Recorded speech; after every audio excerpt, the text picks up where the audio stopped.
La vez pasada que estuve acá con ustedes, estuvimos viendo una enseñanza bajo el título de ¿A quién estoy oyendo? Nos hacíamos unas preguntas, si nos estamos oyendo a nosotros, es decir, a nuestro corazón, si estamos oyendo al mundo o si estábamos oyendo a Satanás. Ahí vimos pues que la Biblia nos llama a escuchar a Dios, es decir, la Biblia, su palabra, y escuchar a todos aquellos que nos hablen lo que Dios ha hablado, es decir, que nos prediquen lo que la Biblia contiene. Pero ahora en este sermón nos vamos a hacer una pregunta y es, bueno, estamos escuchando a Dios, la Biblia, y a todos aquellos que hablan lo que está en la Biblia. Pero ¿qué estamos haciendo con eso que estamos oyendo? ¿Sí? ¿Estamos obedeciendo eso que estamos oyendo? Porque no es simplemente oír y que quede ahí en nuestra mente, ¿sí? Es obedecer eso que hemos oído. Recordemos pues que la Escritura nos habla acerca, por lo menos, de los demonios y nos dice que ellos creen en Dios o eso, pero no obedecen. Incluso dice que ellos tiemblan, pero no obedecen. Y esa es la diferencia entre ellos y el creyente, la obediencia. Ahora, vamos a ver un ejemplo de obediencia en la Escritura. Nos vamos a ir hasta el libro de Daniel, profeta Daniel,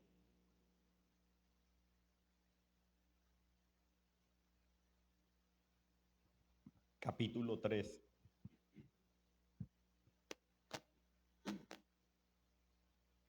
Daniel, capítulo 3. Vamos a hacer una lectura de todo el capítulo, porque para poder tomar el pasaje que necesito explicar, tenemos que tener en mente todo el contexto. Daniel capítulo 3, versículo 1 en adelante.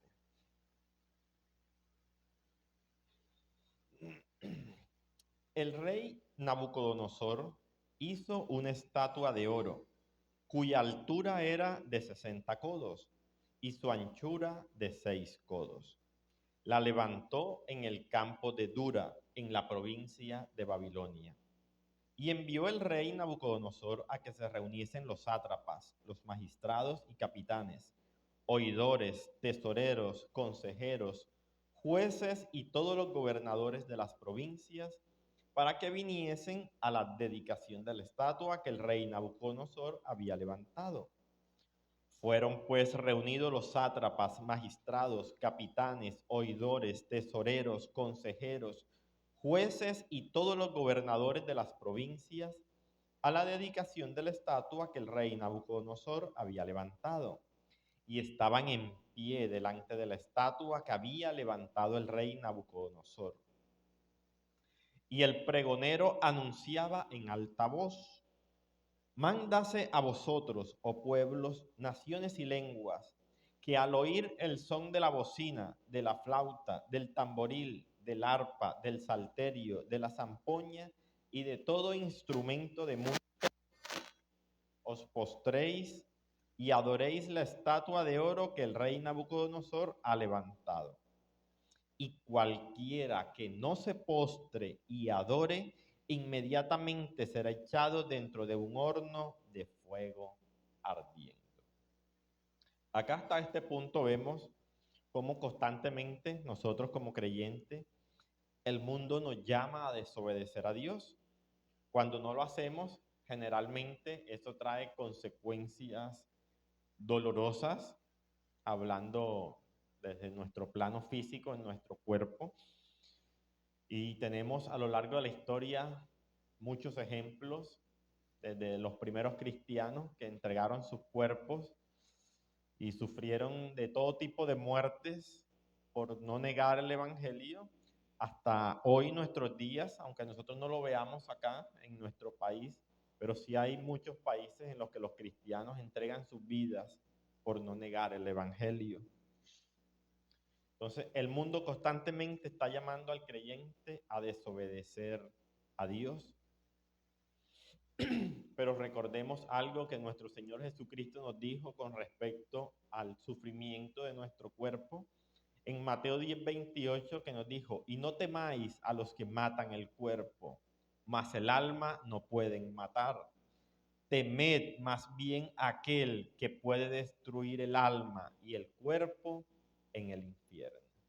Acá el Señor Jesucristo nos habla y nos dice de que no le tengamos miedo a aquella persona que puede matar nuestro cuerpo, aquella que nos puede hacer algún daño físico. Nos dice, témanle más bien a aquel que les puede matar tanto su alma como su cuerpo. ¿Y ese quién es? Ese es Dios. Es el único que puede hacer eso, matar nuestra alma y nuestro cuerpo. Por lo tanto, nuestro temor debe ser hacia Dios. Seguimos leyendo en versículo 7 en adelante de Daniel.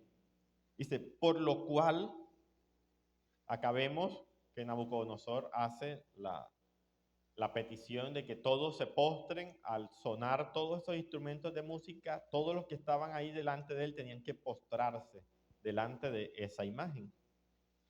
Dice, por lo cual al oír todos los pueblos el son de la bocina, de la flauta, del tamboril, del arpa, del salterio, de la zampoña y de todo instrumento de música, todos los pueblos, naciones y lenguas se postraron y adoraron la estatua de oro que el rey Nabucodonosor había levantado. Por esto, en aquel tiempo, algunos varones caldeos vinieron y acusaron maliciosamente a los judíos.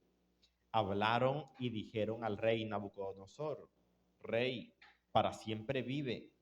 Tú, oh rey, has dado una ley que todo hombre, al oír el son de la bocina, de la flauta, del tamboril, del arpa, del salterio, de la zampoña y de todo instrumento de música, se postre y adore la estatua de oro. Y el que no se postre y adore, se ha echado dentro de un horno de fuego ardiendo. Hay unos varones judíos, los cuales pusiste sobre los negocios de la provincia de Babilonia, Sadrach, Mesach y Abednego.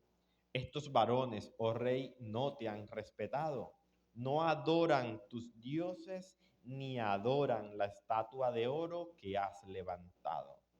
Entonces Nabucodonosor dijo con ira y con enojo que le trajesen a Sadrach, Mesach y Abednego.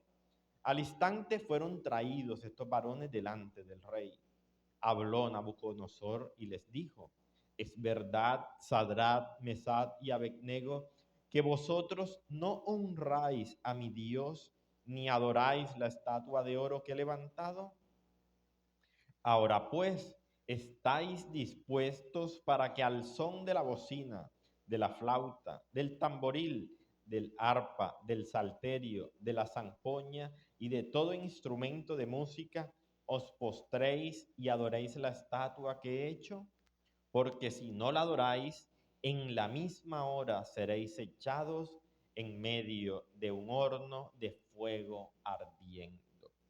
¿Y qué Dios será aquel que os libre de mis manos? Acá podemos ver nuevamente al mundo y vemos el ejemplo en toda esta cantidad de personas que estaban acá, cómo no les importó en ninguna manera desobedecer a Dios. A lo que sonaron todos esos instrumentos, llegaron todos ellos y se hincaron de rodillas postrándose delante de la imagen que Nabucodonosor había hecho. Entonces vemos que el mundo es normal para el mundo desobedecer a Dios y más si eso le implica algún dolor físico, algún tipo de tortura, más rápido desobedecen a Dios. Aparte de eso, vemos también cómo el mundo le encanta igualar a Dios con los otros ídolos de las naciones. Miremos lo último que dice Nabucodonosor ahí. Dice, ¿y qué Dios será aquel que os libre de mis manos? Al leer esta parte, esta última parte que dice Nabucodonosor acá, nos recuerda algo que pasó en el Antiguo Testamento, en Segunda de Crónicas, donde otro rey dijo lo mismo que dijo Nabucodonosor. Segunda de Crónicas 32:10 dice: así ha dicho Senaquerib, rey de los asirios: ¿en quién confiáis vosotros al resistir el sitio en Jerusalén? ¿No os engaña Ezequías para entregaros a muerte, a hambre y a sed, al decir: Jehová nuestro Dios nos librará de la mano del rey de Asiria? ¿No es Ezequías el mismo que ha quitado sus lugares altos y sus altares, y ha dicho a Judá y a Jerusalén: delante de este solo altar adoraréis y sobre él quemaréis incienso? ¿No habéis sabido lo que yo y mis padres hemos hecho a todos los pueblos de la tierra?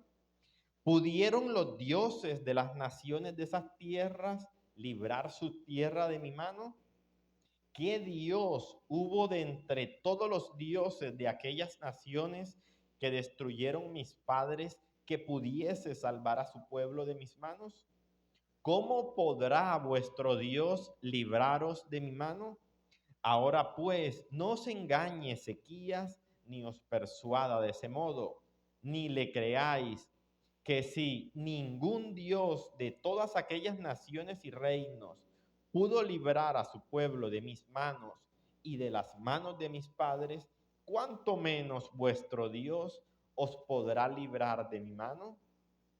Y otras cosas más hablaron sus siervos contra Jehová, el Dios de Israel, y hablaba contra él diciendo: como los dioses de las naciones de los países no pudieron librar a su pueblo de mis manos, tampoco el Dios de Ezequías librará al suyo de mis manos. Y clamaron a gran voz en judaico al pueblo de Jerusalén que estaba sobre los muros, para espantarles y atemorizarles a fin de poder tomar la ciudad. Y hablaron contra el Dios de Jerusalén como contra los dioses de los pueblos de la tierra, que son obras de manos de hombres. Mas el rey Ezequías y el profeta Isaías, hijo de Amós, oraron por esto y clamaron al cielo. Y Jehová envió un ángel, el cual destruyó a todo valiente y esforzado, y a los jefes y capitanes en el campamento del rey de Asiria. Este se volvió, por tanto, avergonzado a su tierra, y entrando en el templo de su Dios, allí lo mataron a espada sus propios hijos. Así salvó Jehová a Ezequías y a los moradores de Jerusalén de las manos de Senaquerib, rey de Asiria, y de las manos de todos, y les dio reposo por todos lados. Acá vemos otro ejemplo, como les decía, de otro rey que osó decir lo mismo que dijo Nabucodonosor, donde se creían más poderosos que Jehová Dios, y decían que así como los otros dioses de las otras naciones no los habían podido librar a ellos de su mano, y que ellos habían destruido todos esos pueblos y los habían conquistado, así pretendieron ellos hacer también con el pueblo de Israel. Pero ellos no sabían que se estaban enfrentando al único y verdadero Dios, y que ese sí era más poderoso que, en el caso de Crónicas, Senaquerib, y ahora en este caso de Daniel, que Nabucodonosor. Y llegamos al versículo 16 al 18, que dice: Sadrach, Mesach y Abednego respondieron al rey Nabucodonosor, diciendo: no es necesario que te respondamos sobre este asunto. ¿Sobre qué asunto no era necesario que le respondieran? Acerca de la pregunta que hizo Nabucodonosor: ¿y qué Dios será aquel que os libre de mis manos? Ellos le dijeron: no es necesario que te respondamos sobre este asunto. He aquí nuestro Dios, a quien servimos, puede librarnos del horno de fuego ardiendo, y de tu mano, oh rey, nos librará. Y si no, sepas, oh rey, que no serviremos a tus dioses, ni tampoco adoraremos la estatua que has levantado.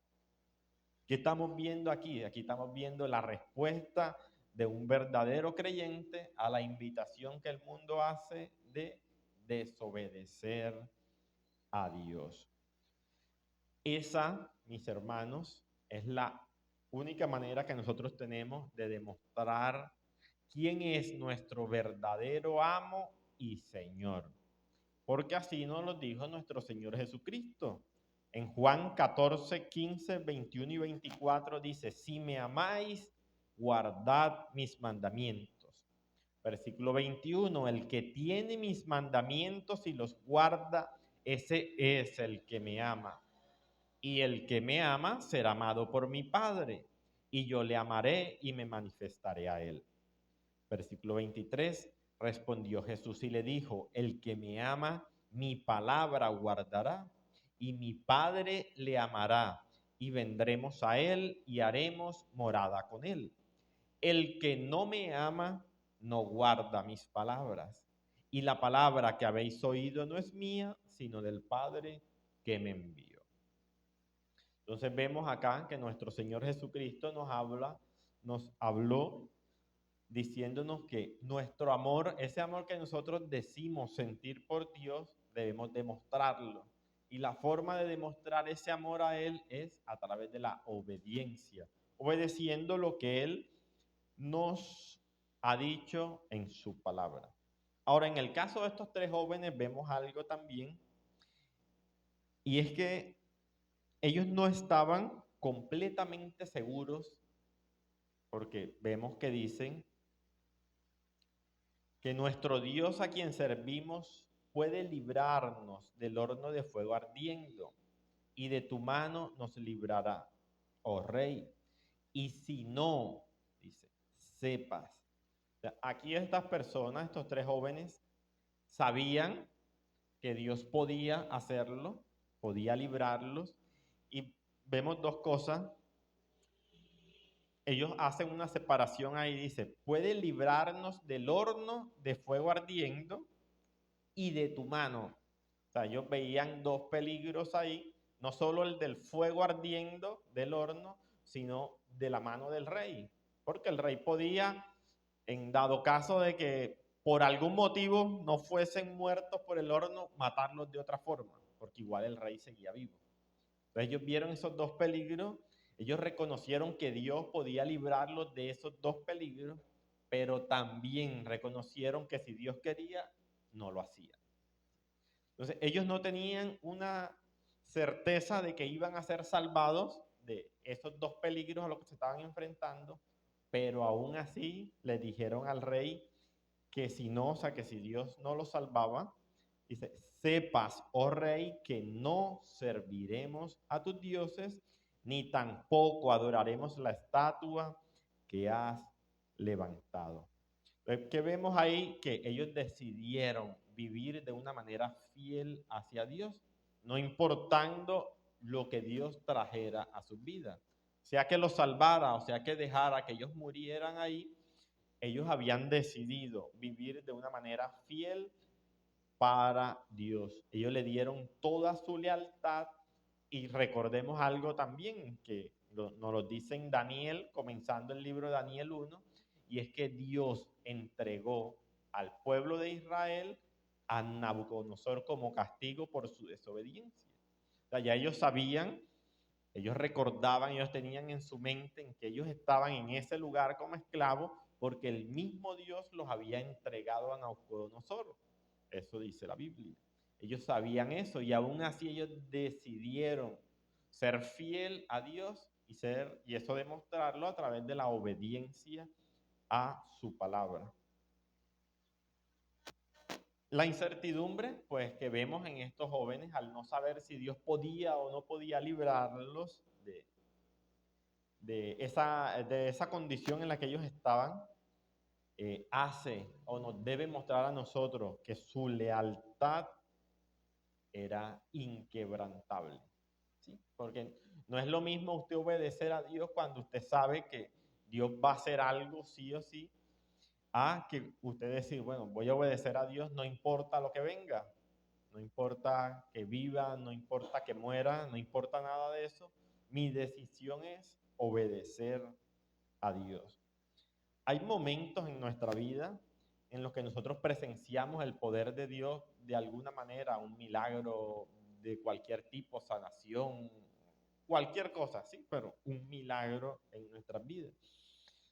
Y eso nos alegra, nos exalta nuestro ánimo y nos motiva a servirle a Dios, a adorarle a Dios. Pero la cuestión ahí es que ese fuerte deseo que se genera a nosotros al ver algún tipo de milagro hacia Dios es una emoción. Y las emociones, así como suben, bajan. Eh, todas esas emociones súbitas, así que nos generan ese deseo de servirle a Dios. Pero ¿qué pasa cuando esa emoción se va, cuando esa emoción se quita? Ese deseo se pierde. ¿Sí? Ya no tenemos el mismo deseo de obedecer a Dios. Y eso lo vemos en varios ejemplos de la Escritura. Vemos al mismo Nabucodonosor, recordemos el capítulo anterior cuando Daniel le revela el sueño que Dios le dio la interpretación. Nabucodonosor se alegró en su momento y mandó a Daniel, le dio ese puesto de autoridad que Daniel tenía. Daniel al mismo tiempo colocó a estos tres varones en los cargos que tenían. Y vemos como Nabucodonosor se alegró muchísimo y de alguna manera pudo ahí adorar a Dios. Pero ¿qué pasó en el capítulo siguiente? En el capítulo 3, enseguida levantó una estatua para que la adoraran. Entonces, las emociones para obediencia no son confiables. Hay personas, hablando pues acá en el ámbito mundano, que tienen la cualidad de ser decididas, hacen las cosas sin pensar y se podrían llamar temerarias, ese tipo de personas, pero eso no es lo mismo en cuanto a un cristiano. La decisión de un cristiano de obedecer plenamente a Dios es ese acto consciente donde yo tomo la decisión y me comprometo con total seguridad en poner toda mi lealtad con firmeza y determinación para obedecer plenamente y en todo momento las ordenanzas de Dios, sin importar las consecuencias que esta decisión le pueda traer a mi vida. Al yo decidir obedecer a Dios no es cuando yo esté emocionado por hacerlo, cuando esté contento para hacerlo. Es una decisión que yo debo tomar de una forma consciente, decidida en hacerlo, no importando las consecuencias que esta decisión me traiga. Y eso es lo que vemos nosotros en estos tres jóvenes. Ellos decidieron obedecer a Dios sin importarle las consecuencias. Fuera que Dios los salvara o que no los salvara, ellos habían decidido de su voluntad obedecer a Dios. La decisión, como les decía, no es algo espontáneo que debe salir de mí, es algo que yo debo decidir hacer. No debe estar basada en las emociones, como le dije, ya que son cambiantes. Los estados de ánimo son fluctuantes. Ellos, las emociones, no deben ser la base de mi accionar, sino que lo que debe dirigir mi accionar es mi lealtad hacia Dios. ¿Por qué decido yo decidir conscientemente obedecer a Dios? Porque quiero ser leal a Dios por todo lo que Él ha hecho por mí. Versículo 19 de Daniel 3 sigue diciendo: entonces, después que estos jóvenes le dieron esta respuesta a Nabucodonosor, dice, entonces Nabucodonosor se llenó de ira Y se demudó el aspecto de su rostro contra Sadrach, Mesach y Abednego, y ordenó que el horno se calentase 7 veces más de lo acostumbrado. Y mandó a hombres muy vigorosos que tenía en su ejército que atasen a Sadrach, Mesach y Abednego para echarlos en el horno de fuego ardiendo. Entonces estos varones fueron atados con sus mantos, sus calzas, sus turbantes y sus vestidos, y fueron echados dentro del horno de fuego ardiendo.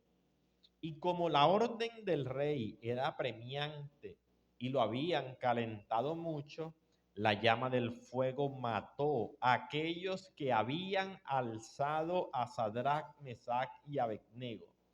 Y estos 3 varones, Sadrach, Mesach y Abednego, cayeron atados dentro del horno de fuego ardiendo. Entonces el rey Nabucodonosor se espantó y se levantó apresuradamente y dijo a los de su consejo: ¿no echaron a 3 varones atados dentro del fuego? Ellos respondieron al rey: es verdad, oh rey. Y él dijo: he aquí, yo veo 4 varones sueltos que se pasean en medio del fuego sin sufrir ningún daño. Y el aspecto del cuarto es semejante al Hijo de los dioses. Entonces Nabucodonosor se acercó a la puerta del horno de fuego ardiendo y dijo: Sadrach, Mesach y Abednego, siervos del Dios Altísimo, salid y venid. Entonces Sadrach, Mesach y Abednego salieron de en medio del fuego. Y se juntaron los sátrapas, los gobernadores, los capitanes y los consejeros del rey para mirar a estos varones, como el fuego no había tenido poder alguno sobre sus cuerpos, ni aún el cabello de sus cabezas se había quemado. Sus ropas estaban intactas y ni siquiera olor de fuego tenían.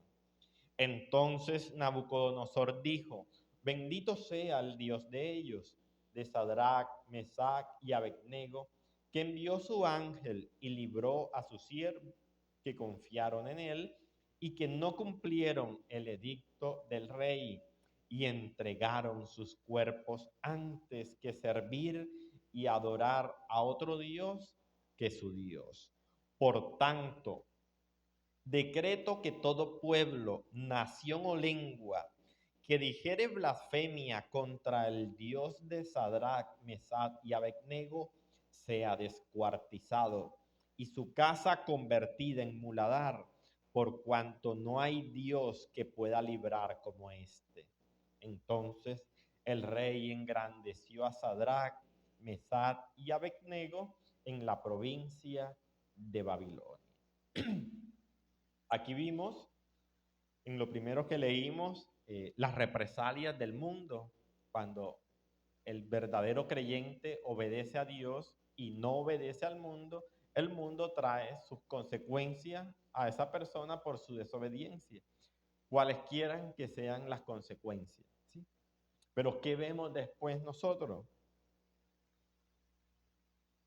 Sadrach, Mesach y Abednego, como dice el texto, estaban acompañados por una 4ª persona. Al principio dice Nabucodonosor que tiene aspecto como hijo de los dioses. Y después por el versículo 28 dice que Dios envió a su ángel y los libró. Ahora, sea un ángel o sea una cristofanía, como algunas personas piensan que será Cristo antes de su encarnación, sea cual sea, vemos que es Dios cuidando a su pueblo. Vemos una demostración física de la presencia de Dios con los creyentes en medio de su sufrimiento. Y vemos cómo eso es un cumplimiento de esas promesas que la Biblia nos hace, de que nosotros, cuando estemos sufriendo, Dios estará con nosotros, acompañándonos y fortaleciéndonos en medio de él. Recordemos una de ellas, por lo menos Isaías 43:2, que dice: cuando pases por las aguas, yo estaré contigo, Y si por los ríos, no te anegarán. Cuando pases por el fuego, no te quemará, ni la llama arderá en ti. Entonces vemos acá la protección de Dios para su pueblo. Vemos en el Nuevo Testamento también como Cristo, cuando manda a predicar, dice que he aquí yo estoy con vosotros todos los días hasta el fin del mundo. Entonces nosotros tenemos de parte de Dios esa promesa de que Él estará con nosotros todo el tiempo. Y mucho más ahora, mis hermanos, en esta nueva dispensación, en este nuevo pacto en el que nos encontramos, porque la promesa de Dios es que su Espíritu está con nosotros, está dentro de nosotros, vive con nosotros todo el tiempo. Así que todo el tiempo nosotros estamos acompañados con nuestro Dios. Vemos acá en estos tres jóvenes, Sadrach, Mesach y Abednego, que la Escritura nos dice que sus ropas estaban intactas, que no se les había quemado ni un solo cabello y que ni siquiera olor a fuego tenían. Imagínense ustedes a veces cuando el vecino prende alguna basura por ahí y usted tiene ropa colgada ahí en la cuerda y cuando la va a recoger eso tiene el olor a humo bien pegado. Bueno, estos tres jóvenes estaban dentro del horno de fuego. Dice la Escritura que ni olor a fuego tenían. Y podemos contrastar eso con los varones que dice la Escritura. Amarraron a estos tres jóvenes, dice que los cargaron. Y cuando se acercaron al horno para tirarlos, dice que el fuego era tan grande, estaba tan fuerte el fuego, que esas personas que fueron a tirarlos a ellos murieron quemadas. ¿Sí? Vemos nosotros que sí, o sea, verdaderamente el horno estaba bien caliente, porque aún estas personas que estaban afuera del horno murieron quemadas por el fuego. Pero en la protección de Dios vemos cómo aún ellos cayendo dentro del propio fuego no sufrieron ningún tipo de daño.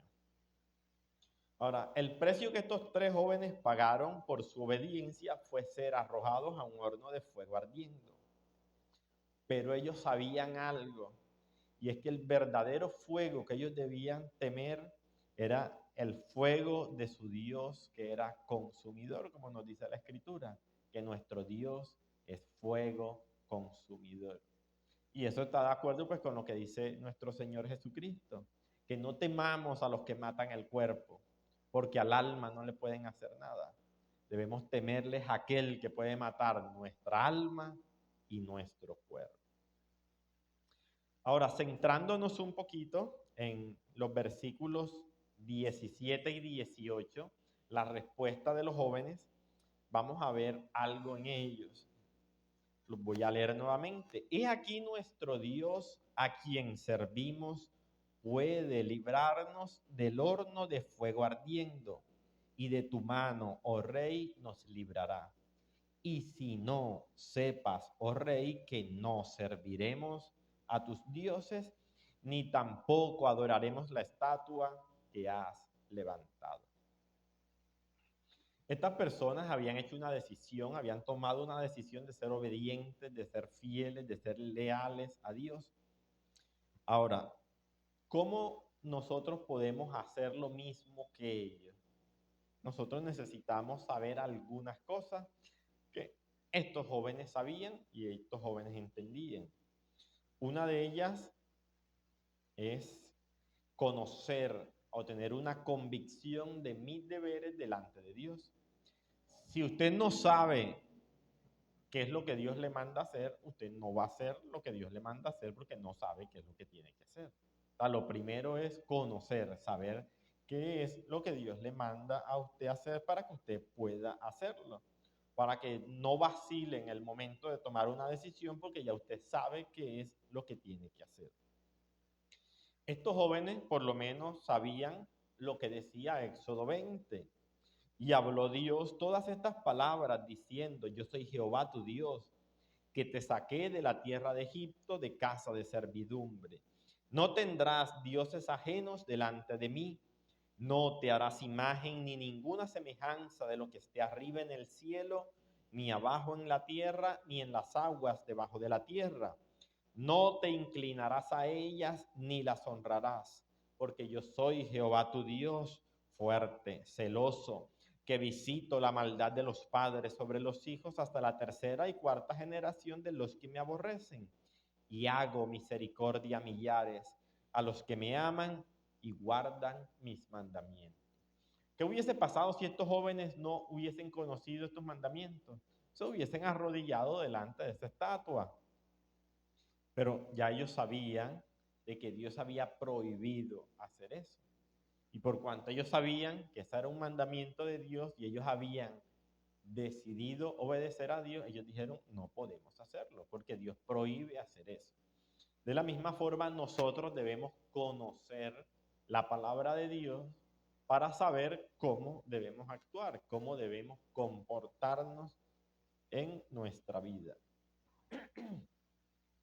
Una segunda cosa que debemos tener presente y es tener un propósito inquebrantable de actuar de acuerdo a esa convicción que ya tenemos. O sea, cuando ya conocimos algo, conocimos qué es lo que Dios nos manda hacer, debemos establecernos un propósito, ¿sí?, de obedecer eso que Dios nos ha dicho. Pero este debe ser un propósito inquebrantable, ¿sí?, que nada nos haga desistir. Vemos el caso de estos jóvenes que le presentaron a ellos que si ellos no obedecían a la orden del rey, los iban a echar a un horno de fuego ardiente. De pronto a nosotros no nos van a echar en un horno de fuego ardiendo, pero sí podremos tener otro tipo de consecuencias por la decisión que tomemos. Entonces debemos enfrentar esas consecuencias, no importa cuáles sean, pero nuestro propósito debe ser obedecer a Dios. Job 31:1 dice, hice pacto con mis ojos, ¿cómo pues había yo de mirar a una virgen? Al igual que Job hizo un pacto con sus propios ojos o se prometió a sí mismo no mirar a otra mujer que no fuera la suya, de la misma manera nosotros debemos hacer ese propósito inquebrantable de obedecer a Dios, de obedecer todos sus mandamientos. Recordemos también lo que dijo Josué en capítulo 24, versículo 14 y 15. Ahora pues temed a Jehová y servidle con integridad y en verdad, y quitad de entre vosotros los dioses a los cuales sirvieron vuestros padres al otro lado del río y en Egipto, y servid a Jehová. Y si mal os parece servir a Jehová, escogeos hoy a quien sirváis, si a los dioses a quienes sirvieron vuestros padres cuando estuvieron al otro lado del río, o a los dioses de los amorreos en cuya tierra habitáis. Pero yo y mi casa serviremos a Jehová. ¿Qué vemos acá en Josué? Una decisión. Él tomó una decisión de servir a Jehová, de obedecer a Jehová. O hay en el mismo libro de Daniel, capítulo 1, versículo 8, donde dice, y Daniel propuso en su corazón no contaminarse con la porción de la comida del rey, ni con el vino que él bebía. Pidió, por tanto, al jefe de los eunucos que no se le obligase a contaminarse. Pues nosotros vemos en la Escritura una y otra vez de que la obediencia a Dios es decidida. O sea, nosotros debemos decidir obedecer a Dios, porque de dentro de nosotros no va a salir, ¿sí? Eso debemos tomar la decisión de obedecer a Dios. Recordemos también el ejemplo más grande que tenemos nosotros de obediencia y es nuestro Señor Jesucristo, que dijo él en Lucas 22:42, Padre, si quieres, pasa de mí esta copa, pero no se haga mi voluntad, sino la tuya. O en Lucas 9:51, dice, cuando se cumplió el tiempo en el que había de ser llevado arriba, afirmó su rostro para ir a Jerusalén. Cuando Jesús dijo, bueno, ya es tiempo de que yo muera colgado, dice que afirmó su rostro para ir a Jerusalén. Es que vemos ahí su decisión de obedecer la voluntad de Dios, la decisión que él tenía de cumplir todo cuanto estaba escrito de él. Otra cosa que debemos tener también presente es tener una firme confianza en Dios. Y vemos pues que estos hombres, estos tres varones, tenían una firme confianza en Dios. Vemos que esa confianza, como dice el pasaje, no estaba fundada en que Dios los podía salvar, porque ellos reconocían que Dios podía hacerlo como podía no hacerlo si así lo quería. La confianza de ellos estaba en la orden o el mandamiento que Dios había dado. Todo verdadero creyente está llamado a obedecer a Dios siempre, no importa las consecuencias que traiga esa obediencia. Cuando las consecuencias sean muy fuertes para nosotros, nuestro deber, nuestra responsabilidad no es ceder ante ellas, sino rogarle a Dios que nos fortalezca en medio de esas consecuencias que vamos a enfrentar por obedecerle a Él y que Él nos ayude a salir de esa prueba siendo obedientes a Él, obedientes a su palabra. Vemos un ejemplo, por lo menos, que está en Hebreos 11, dice, por la fe Abraham, cuando fue probado, ofreció a Isaac, y el que había recibido las promesas ofrecía su unigénito, habiéndosele dicho, en Isaac te será llamada descendencia, pensando que Dios es poderoso para levantar aún de entre los muertos, de donde en sentido figurado también le volvió a recibir. Dios le había dado a Abraham una promesa de que a través de Isaac, él iba a tener una descendencia innumerable como las estrellas. Luego Dios le pide a él que sacrifique a su hijo.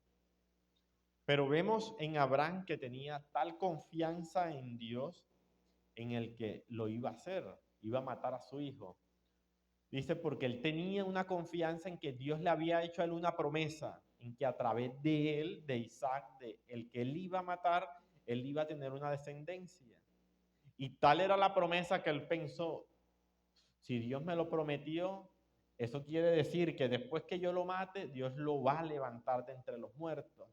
Porque él tenía esa confianza en esa promesa que Dios le había hecho, de que a través de él, de Isaac, él iba a tener su descendencia.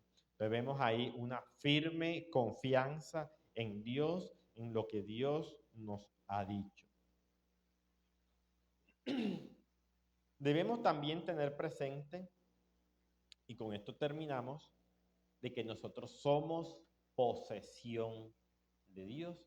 Nosotros somos suyos.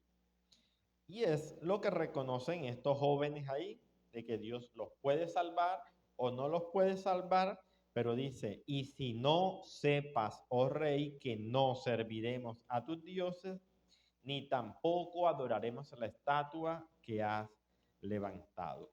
En el Nuevo Testamento, la Biblia nos dice de que nosotros fuimos comprados por precio, de que nuestro cuerpo es templo del Espíritu, de que nuestro cuerpo no es nuestro, de que nuestro cuerpo es de Él, porque Él lo compró, Él pagó por Él, y que por lo tanto nosotros debemos glorificar a Dios en nuestro cuerpo y en nuestro espíritu, porque dice, porque son de Dios, los cuales son de Dios.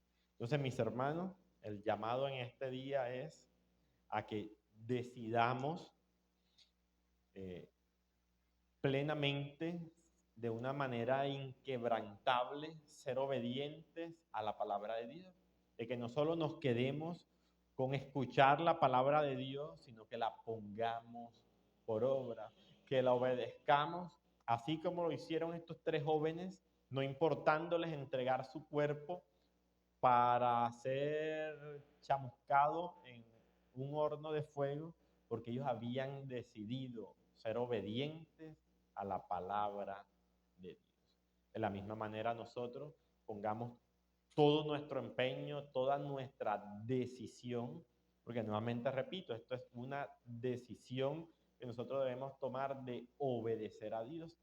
La obediencia no va a brotar de nuestros huesos, no va a brotar de nuestra carne, porque recordemos que la Biblia también nos dice que los deseos de la carne son en contra de los deseos del Espíritu. Así que si usted espera que de su carne brote el deseo de obedecer a Dios, pues no le va a salir. Ese deseo de obedecer a Dios tiene que usted tomar la decisión de hacerlo. Oremos, mis hermanos. Dios bendito, Rey soberano, Dios glorioso, rogamos a esta hora, oh Señor, a usted, que sea usted ayudándonos, oh Señor, a que podamos tomar esa decisión de obedecerle a usted, de que podamos, oh Dios, moldear nuestro corazón, nuestros pensamientos, nuestras decisiones, oh Dios, a obedecer su palabra, a hacer solo lo que a usted le agrada. Ayúdenos, Señor, a que no tengamos presente aquellas consecuencias que puedan venir a nuestra vida por obedecerle a usted y desobedecer al mundo, Señor, porque nosotros no debemos temer a aquellos que matan el cuerpo, Dios, sino debemos temerles a usted, aquel que tiene poder de matar no solo el cuerpo, sino el alma también. Ayúdenos, Señor, a que podamos ser obedientes, a que de aquí en adelante, oh Dios, pongamos todo nuestro empeño, toda nuestra decisión, oh Dios, en agradarle a usted en todo, no importando las consecuencias. Le damos gracias, Señor.